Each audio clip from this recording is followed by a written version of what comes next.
Hey, what's up? Let's start with ranked play because that's going to affect anyone looking to climb and take esports style rules seriously. Ranked play launches with rules that lean on the Call of Duty League settings, which means restricted items and a focus on fairness.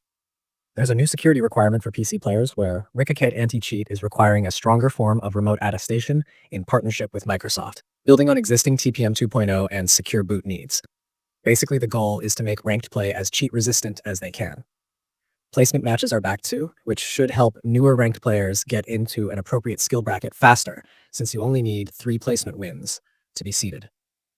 They've also baked in reward tracks, from rank skins to seasonal rewards, and put a 50-win unlock requirement on match-made multiplayer before you get access to ranked play, so expect a bit of a gate for newcomers who haven't spent time in the core playlists yet. On the maps front, there's a nice mix of new and nostalgia. Slums, the fan-favorite map first seen way back in earlier Black Ops entries, is making its return, and it still sounds like the classic Plaza and Electronics choke point layout that made it an instant focal point in matches. Alongside Slums, you've got new spots like Torment and Sake in the Season 2 Mosh Pit rotation, plus a revived Safeguard mode in the playlists. If you're someone who reads maps like an open book, this season forces you to recalibrate because the flow on returning maps is familiar, but the weapon and score streak balance shifts change how those choke points feel in a real match. Speaking of weapons, there are headline picks in the Battle Pass that demand attention. The Rev 46 is an SMG they hype as having the highest fire rate in its class. Yes, they list it at 1,111 rounds per minute, and it has a fold and unfold stock mechanic that actually changes handling and recoil characteristics depending on how you configure it. If you like high TTK and close quarters pressure, this gun is built to make you push, but that fire rate also means controlling recoil and ammo management become the skill ceiling.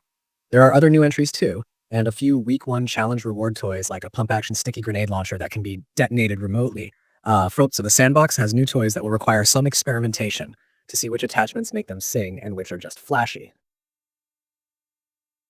Zombies players get a nice set of tweaks that feel like they were put in response to community feedback.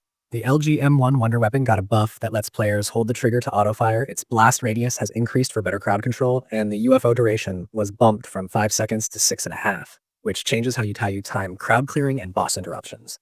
They also fixed field upgrade behavior like the Stoic Presence healing aura augment that previously didn't knock zombies down properly, so those little fixes actually improve the flow of co-op survival rather than just being invisible background work. There's also a brand new survival map set on the alien sands of Astra Malorum on Mars, with all the classic zombies features like Pack-a-Punch and Der Wonderfizz present, plus updated leaderboard and challenge tracking to make sure your runs count for events. Endgame gets love too, with gameplay changes like enemies attacking players while the guild bot is active, which alters the dynamic when you call that bot into a scrape. They swapped a week 1 weekly challenge, so some of the early time objectives have shifted, and adjusted a point turret damage issue, where the turret was doing unintended damage against guild enemies in certain zones. Those sound like small technicalities, but in practice, they change how comfortable you feel leaning on certain mechanics during high-pressure endgame moments. There's also a sizable pile of bug fixes that make the whole experience less frustrating. Safeguard had an axe damage problem on the robot and some end-of-match text issues that are now cleaned up. The gunsmith had a nasty bug where using the What's Hot queue could reset your loadouts, and several score streak and leaderboard tracking edge cases have been corrected.